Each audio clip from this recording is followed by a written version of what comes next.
जय श्री कृष्णा, राधे राधे, श्री हरिदास। यदि आपके घर में भी लड्डू गोपाल हैं और आप भी लड्डू गोपाल की सेवा करते हैं तो इस वीडियो को पूरा ज़रूर देखें। तो आइए जानते हैं लड्डू गोपाल की सेवा करने के लिए कौन कौन से नियमों का पालन करना चाहिए। चलिए, हम सब हिंदू धर्म के लोग हैं, सनातन धर्म के लोग हैं और हर किसी के घर में लड्डू गोपाल होना अति आवश्यक है। किसी के घर में लड्डू गोपाल पहले से मौजूद है, किसी के घर में अभी आए हैं और कोई लाने का विचार कर रहा है। तो यदि आपके घर में भी लड्डू गोपाल हैं या फिर लाने का सोच रहे हैं तो आपको इस बात की जानकारी होना बहुत आवश्यक है कि लड्डू गोपाल की सेवा में किन नियमों का पालन करना चाहिए।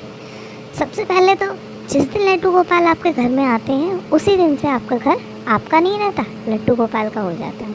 और अपने मन में ज़रा भी ये विचार नहीं करना चाहिए कि ये घर हमारा है। आपको उसी दिन से ये समझ लेना चाहिए हमारा घर अब लड्डू गोपाल का हो गया है, हमारा परिवार अब लड्डू गोपाल का हो गया है और लड्डू गोपाल भी हमारे परिवार के एक सम्मानित सदस्य हैं।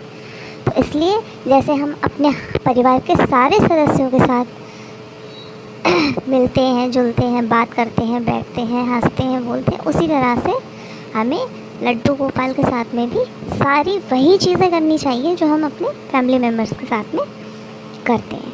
सबसे पहले सुबह उठ के लड्डू गोपाल को स्नान कराना चाहिए।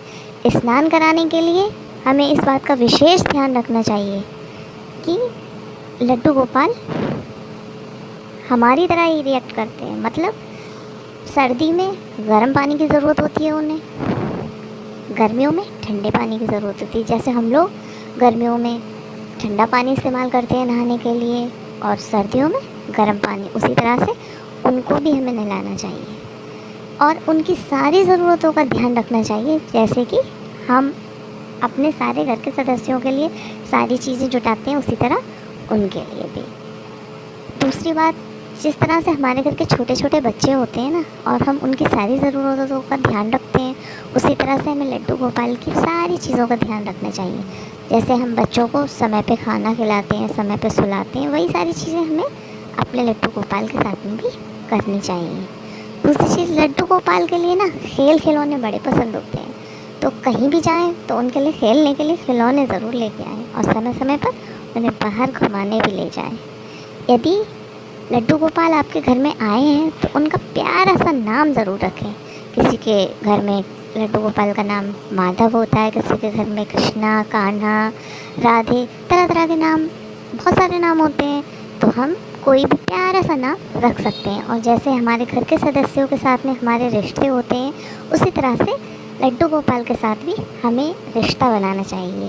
चाहे भाई का बनाएं, चाहे मित्र का बनाएं, चाहे सखा का बनाएं, चाहे पुत्र का बनाएं, कोई भी रिश्ता हो और भाव के साथ में उनकी सेवा करनी चाहिए। यदि हम उन्हें मित्र बना रहे हैं तो मित्र भाव से उनकी सेवा कीजिए, पुत्र बना रहे हैं तो पुत्र भाव से कीजिए।